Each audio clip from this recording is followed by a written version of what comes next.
L'heure est grave. Si, je te jure, l'heure est grave. Il y a l'ordre des médecins qui a écrit aux députés. Aux députés. Et aux sénateurs. Ils sont pas contents. Pas contents du tout. Ah ben, ils ont fait un communiqué de presse. Attention, en bonne et due forme. Ah ben oui, parce que ils expliquent l'extrême vulnérabilité de notre système de santé. Ils ont écrit tel quel. L'actualité confirme une nouvelle fois l'extrême vulnérabilité de notre système de santé. Alors là, tu te dis, mais ils ne savaient pas avant, en fait. Ils l'ont jamais vu avant. Ah non, rien. Rien. Oh, c'est des magiciens. Alors, je continue ma lecture. Les médecins hospitaliers libéraux sont très inquiets pour les patients. Ils s'opposent à la médecine à 2 vitesses. Comme... Ah bah tu comprends rien, tu te demandes s'ils ont un jour vu que ça existait depuis 40 ans. Ah bah c'est incroyable, d'un coup il s'est réalisé qu'il y a une médecine à 2 vitesses. Que te dire? Ah t'es inquiet, hein. Je veux dire, s'ils ne voient pas ça, que ça existe depuis 40 ans, je sais pas comment ils peuvent te soigner une simple grippe, hein. Tu t'es inquiet, quoi. Non, parce que moi j'ai eu ma fille à 18 mois hospitalisée à Limoges. À l'époque, j'étais dans cette région et très gravement malade. Et à l'époque, il y a 30 ans, hein, à l'époque, il y a 30 ans, je voyais passer un tout petit monsieur avec une grande blouse blanche, presque aussi grande que lui, hein, je te jure. Et j'ai dit à l'infirmière en pédiatrie, mais je ne l'ai jamais vu. Elle m'a dit, ah bah c'est le chef de service. J'étais au CHU, hein, je précise. Ah, j'ai d'accord. Elle me dit, mais si vous voulez une visite privée, bah, je suis au CHU en fait, je comprends pas bien. C'est quoi l'histoire, la visite privée? Tu peux m'expliquer? Parce que je comprends pas, madame. Bon, déjà à l'époque, j'étais rebelle, hein, je te le dis tout de suite. Elle m'a dit, ah si vous voulez le voir, non, je veux pas le voir. Surtout ne me l'envoie pas. Ça m'énerverait. Non, voilà.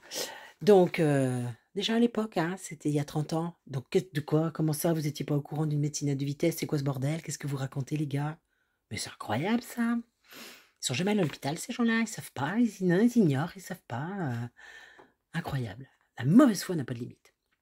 Bref. Et donc, ils expliquent la compétence des médecins. Oui, c'est bien, c'est joli. Garantit la qualité et la sécurité de la prise en charge globale du patient.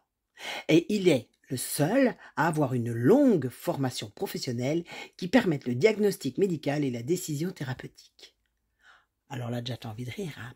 Ah bah, t'as envie de rire parce que quand t'es formé par les labos, que t'es maqué avec eux via les visiteurs médicaux, va falloir quand même m'expliquer ton indépendance.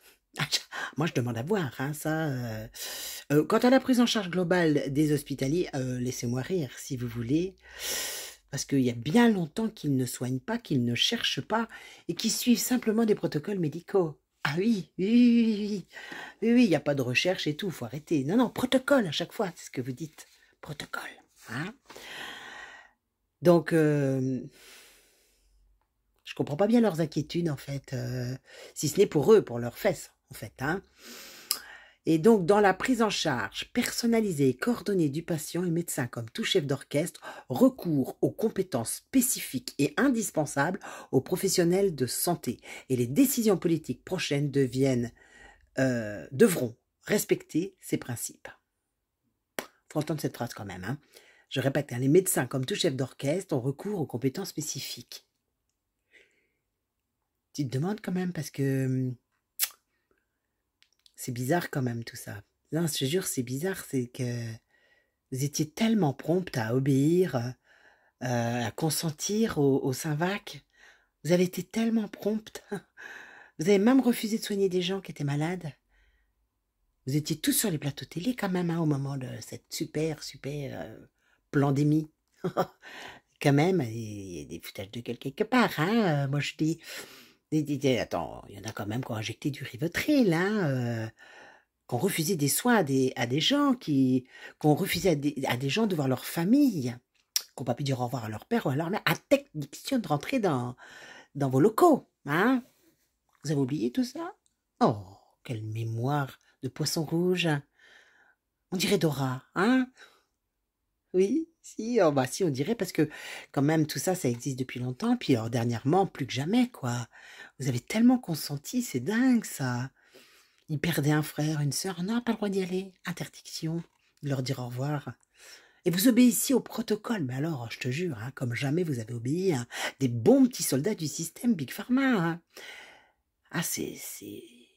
Ah non, c'est pas vous les chefs d'orchestre, ah, ça je te le dis tout de suite. Hein. Vous êtes juste des Mengele du système, hein, les gars. Ah non, non, ils vous ont peut-être fait croire à votre petit pouvoir pendant quelques années, mais là, non, on peut plus y croire, nous, personnellement. Hein. Non, non, vous étiez bien soumis, bien obéissants, à servir leur système. Et voilà, c'est ça le problème, c'est que maintenant, c'est votre tour. Remplacement total. Même vous. Ah oui, même vous. Hein. Surtout vous, j'ai envie de dire. Et bah, tu vois, s'il y en a bien pour qui je suis content qu'il soit remplacé, c'est vous. Oh, je te jure. Hein. C'est-à-dire, même quand on a viré vos collègues, vous avez rien dit. Hein. Ah, vous avez consenti. Ah oui, vous allez être remplacé. Eh ouais, ils n'ont plus besoin de vous non plus. Hein. Les protocoles que vous suiviez si bien à la lettre, quitte à tuer d'ailleurs. Hein. Là, je peux vous en parler pour ma maman, par exemple. Hein. Ah si, je pourrais vous expliquer très longuement. Et pas que, j'aurais d'autres explications à vous fournir. Bah oui, moi, ma mère, elle avait un petit problème, un gros problème de cœur d'ailleurs. Et on lui avait trouvé un tout petit truc au poumon. Bah oui, parce qu'il faut passer des radios, des machins. Protocole. Elle est morte du cœur, hein. Pas du cancer du poumon qu'elle n'a jamais eu. Mais il fallait suivre le protocole du cancer. Ah bah c'est ça votre intelligence supérieure, hein, toujours. Hein. On suit les protocoles. Ah oui, sinon vous êtes formidables, les gars, vous êtes... Alors le gouvernement, lui, il suit son protocole aussi. Hein. Ah mais il n'a plus besoin de vous. C'est un protocole de destruction. Bah, un petit peu comme vous aussi, quand même. Hein. Faut quand même le dire. Hein. Vous avez accepté de ne pas donner l'hydroxychloroquine, le remdesivir et tout. Hein. Non, vous avez accepté. Vous avez dit, oh non, Doliprane, c'est bon. Pour une pandémie mondiale, attention. Hein. Doliprane. Et vous vous étonnez. Oh, bah, je suis étonnée que vous soyez étonné, en fait. C'est ça, moi, mon problème. Hein. Ah oui, qu'est-ce que je te dise du simple Doliprane, et vous disiez aux gens de rester chez eux. Quitte à mourir étouffé, c'était pas grave. Non, c'était pas grave. Non, c'est l'IA qui va vous remplacer. La bonne IA, mais voilà. Ça vous plaît pas. Bah, c'est-à-dire, vous l'avez pas vu venir, la quenelle. C'est ça le problème aussi. Hein. C'est bête. Ah, c'est bête. Vous avez cautionné, puis maintenant vous pleurez. Hein, on dirait la fable de La Fontaine. Vous chantiez, eh bien, dansez maintenant, hein, les gars. Ah, combien de familles ont pleuré de ne pas avoir revu leurs parents. Mais vous vous en foutiez. Oh, c'est dommage. Combien hurlent encore de douleur. Mais vous vous en moquiez aussi. Quel dommage. Ouais. Vous avez joyeusement injecté par la suite, moyennant grosse finance. Ça ne vous a posé aucun problème, toutes ces picouses que vous avez mis dans le corps des gens pour une simple thérapie génique qui n'a jamais été testée. Vous le saviez, mais vous l'avez fait quand même. Oh, ben oui. L'éthique, paraît-il. Mais qu'est-ce que l'éthique que vous face à l'argent? Eh ben, ça vaut plus grand-chose, même pour un pauvre médecin. Quelle éthique! On pourrait parler aussi de l'engouement médiatique que vous avez promptement suivi. On pourrait en parler. On pourrait aussi vous invoquer le fait que il y a un serment d'Hippocrate et que vous respectiez seulement le serment d'Hippocrate, par exemple. On pourrait. Enfin, c'est pas grave. Il y a une justice, en fait, au final. Qu'est-ce que tu veux? T'as joué, t'as perdu. Et puis t'as pas fini de perdre. C'est que le début. Alors, de surcroît, le gouvernement a autorisé l'euthanasie pour les cocolons par un décret passé le 28 mars 2022 en disant, en dernier recours, faute d'avoir utilisé le premier, celui de soigner, on pourra les euthanasier. Ça ne vous a pas posé de problème non plus. Vos confrères, ceux qui ont soigné comme leur demandait... tous ceux qui sont partis, hein, les suspendus, vous savez, ceux qui étaient éthiques, ceux qui avaient encore le serment d'Hippocrate dans le cœur, ceux-là, vous les avez laissés partir promptement, sans aucun problème. Ça ne vous a absolument pas dérangé. Et vous pleurez maintenant. Oh, j'ai presque envie de vous plaindre. Vous me faites tellement de peine. Vous me faites tellement de peine. Vraiment, si vous saviez à quel point. Ah! Donc, après avoir tout accepté, si j'ai bien compris, consenti à tout et depuis des années, grâce à l'ordre, ce bel ordre corrompu, hein, auquel vous obéissez, totalement ignorant et qui vous arrange bien finalement, ben, vous êtes dans l'expérience de 1000 grammes et vous consentez parfaitement. Et oui, c'est votre tour désormais, c'est votre tour. Quand l'ennemi commence à éliminer ceux qui gênent, il ne s'arrête jamais. Et désormais, vous êtes dans la ligne de mire. À votre tour d'être remplacé. Eh oui, c'est bien votre problème, vous allez être remplacé. Alors d'une part, parce que Manu, il a dit que le vrai souci des médecins et des hospitaliers, c'est que l'État veut doubler les assistants médicaux. Et oui, comme si on avait moins besoin des médecins. Ah, c'est ballot quand même, finalement, faire tomber les barrières entre les administratifs et les médecins. En clair, toute cette refonte qui s'en vient vous enlève quelques prérogatives et vous oblige à travailler les week-ends et la nuit. Mince, alors, qu'est-ce qu'on en a à foutre de la souffrance humaine, de tous ces gens qui souffrent chez eux et qui ne peuvent même plus sortir de leur lit tellement ils ont mal et tellement... Qu'est-ce qu'on en a à faire? Et donc, au vu de toutes vos non-considérations des malades depuis des années, des paramédicaux seraient, paraît-il, d'après l'État français, les mieux adaptés pour peut-être avoir de meilleures compétences que les vôtres. Qui sait? Je sais, ça vous plaît pas. Ça vous plaît pas. Mais que veux-tu? C'est comme ça. Puis, tu as oublié une chose, c'est Sophie. Eh oui, tu sais pas qui est Sophie. Sophie, c'est le robot Avatar. Le robot Avatar, la start-up américaine Gepetto Avatar. Ils ont de l'humour en plus, tu sais, quand ils nous niquent la figure. Alors, c'est désormais ce robot prêté qui va vous éliminer. Ah, promptement, hein. Clairement, proprement. Mais pour cette start-up, votre métier, il l'explique ainsi, était tellement devenu ennuyeux. Ah. Donc du coup, dès juin 2023, elle sera à Paris, Sophie. Elle sera à Paris et il faut que vous vous prépariez à accueillir vos futurs confrères de l'IA, Sophie. Sophie, spécialiste, qui est juste un robot, en fait. Oui, je sais. L'IA n'a plus besoin de vous. Tout comme elle n'a plus besoin de nous. Mais nous, c'était avant. Vous, c'est maintenant. Et ça, je t'avoue franchement que quelque part, ça me fait du bien. Et du coup, elle analyse tout. Le langage corporel, en passant par les intonations, les yeux. Et c'est elle, vous serez juste vous à écrire l'ordonnance en fonction de son diagnostic. Oui, vous ne ferez plus de diagnostic. Vous n'en faisiez déjà plus. Vous ne faisiez que des protocoles qui répondaient à une certaine somme d'argent que vous faisiez gagner à Big Pharma. Du coup, vous leur coûtez trop cher. Ah ben, ce sera Sophie. Et ses compatriotes qui, eux, ne demandent strictement rien. Hein. Si tu veux, l'IA n'a besoin ni de nourriture, ni rien, juste l'électricité. Et encore, elle a des batteries qui tiennent très très longtemps, ce qui n'est pas ton cas. En plus, toi, tu pollues et tu consommes avec tes voitures quand tu fais tes tournées. Donc, en clair, tu vas être remplacé, toi aussi. Tu seras juste bon à faire des ordonnances. En même temps, tu ne prescrivais que du Doliprane, c'est ce qu'on t'avait demandé, et tu étais tout à fait d'accord. Ah, attends, c'est pas tout. J'ai pas fini de t'expliquer. À Roanne, par exemple, c'est une pharmacie qui teste actuellement une machine révolutionnaire. Elle effectue les examens courants et du coup, t'as plus besoin d'aller chez le médecin. Oh. Ça va, docteur? Comment tu te sens? Alors, on continue. C'est pas tout. Elle est agréable en plus, si tu veux, cette machine. Elle te passe une petite musique douce dans les oreilles. Ça te change un petit peu de la secrétaire qui dit « C'est pourquoi? Vous aviez un rendez-vous? » Tu vois? Mettez votre masque sur le nez. Ouais. Si vous êtes malade, vous pouvez pas rentrer. Des fois même, c'était écrit sur la porte. T'es malade, tu rentres pas chez le docteur.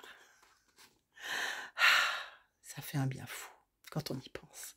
Je suis sûre que tous les internautes qui m'écouteront seront d'accord avec moi. Donc, là, on aura une personne, enfin, un robot qui nous dira qu'on a des pré-cancers. Mais c'est pas grave, les gens seront contents, c'est ce qu'ils adorent, qu'on les soigne avant d'être malades. Oui, parce que toi, t'arrivais même pas à les soigner quand ils étaient malades. On te disait de donner du Doliprane. Souviens-toi bien.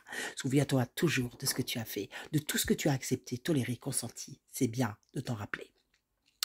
Donc là, cette machine, figure-toi qu'elle prend ta taille, ton poids, calcule ton IMC, ta tension, tes pulsations cardiaques, ton acuité visuelle.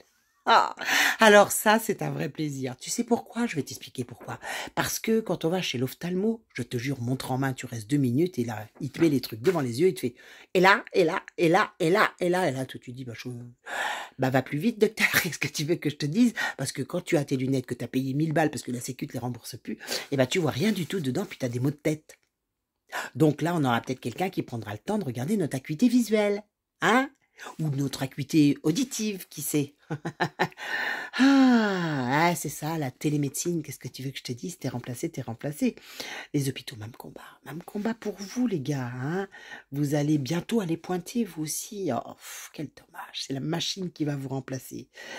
Ah, moi je me rappelle quand j'ai été voir ma maman, que je l'ai sortie contre avis médical, parce qu'ils essayaient de lui vendre un examen très invasif dans ses poumons, alors qu'elle avait un problème cardiaque uniquement, et qu'on le savait tous, hein, sauf eux, parce qu'ils étaient dans les protocoles qu'il faut gagner de l'argent au laboratoire. Quand je l'ai récupéré contre avis médical, l'infirmière m'a dit: «Ah bah oui, mais comme vous signez une décharge, madame, vous n'aurez pas d'ordonnance.» La bienveillance dans toute sa splendeur. Et du coup, tu vois, je me dis qu'il y a un juste retour des choses. Vous avez eu zéro bienveillance envers tant et tant de patients, depuis tellement et tellement d'années. Ah, et donc là, on va avoir une agence de sûreté des algorithmes et ton ordre des médecins, euh, a consenti à Ma Santé 2022. Bah oui, c'est toi qui as consenti à tout ça. Et oui, désormais l'État vous tranche la tête grâce à l'ordre et vous, praticiens en tout genre, vous êtes... Alors merci, ça vous convenait bien, vous gagnez si bien votre vie. La Sécu, vous payez tellement bien. Mais désormais, des bornes de télémédecine débarquent un peu partout, qu'on appelle les médadomes. Reuilly, par exemple, tiens, dans l'Indre, eh bien, c'est déjà le cas. Ben oui, parce que vous, les déserts médicaux, ça vous intéresse pas. Oh, les campagnards, les, les bouseux. Pourquoi soigner de telles personnes? Je te le demande. Non, vous aimez la ville, la visite médicale qui dure 5 minutes et qui te rapporte autant d'argent, où tu vaccines à outrance des bébés qui demain seront tous autistes, avec des maladies auto-immunes comme il en pleut tous les jours de nouvelles. On n'a même plus de nom à leur donner tellement il y en a. Mais bien sûr, c'est pas de ta faute. Tu n'y es pour rien. Bah toi, tu savais pas, t'as juste dit oui, quoi. T'étais pas au courant que ça pouvait faire de tels dégâts dans le corps humain. Et pourtant, sous vos yeux, chaque jour, de plus en plus d'enfants malades. Mais ça, c'est pas grave. Alors voilà, vous êtes remplacé, l'IA va prendre votre place. D'ailleurs, Laurent Alexandre a dit qu'il considérait l'IA comme une incroyable stupidité, étonnant d'ailleurs, pendant que Musk, lui, dit que les gens se trompent, que l'IA, le plus sur l'IA, ceux qui les critiquent le plus, sont les personnes les plus intelligentes. Ainsi, il affirme qu'on est stupide et justifie directement la puce dans notre cerveau humain qu'il veut nous implanter pour qu'on la puisse suivre l'IA, dit-il, parce que elle va beaucoup plus vite que l'être humain, paraît-il, de l'après Elon Musk. Et donc, allant plus vite que l'humain, nous, notre petit cerveau humain ne pourra pas suivre l'IA. C'est juste pour ça qu'il le fait, c'est pas pour nous soumettre d'aucune manière, rassurez-vous. Voilà, voilà. Donc, après avoir tout accepté, nous nous retrouvons tous à devoir suivre Sophie ou les Made in Dome ou des choses comme ça qui nous arrivent sur le marché. Voilà, on vous remercie vraiment l'ordre des médecins et tous les médecins hospitaliers et autres qui avaient consenti à notre empoisonnement général depuis tant d'années.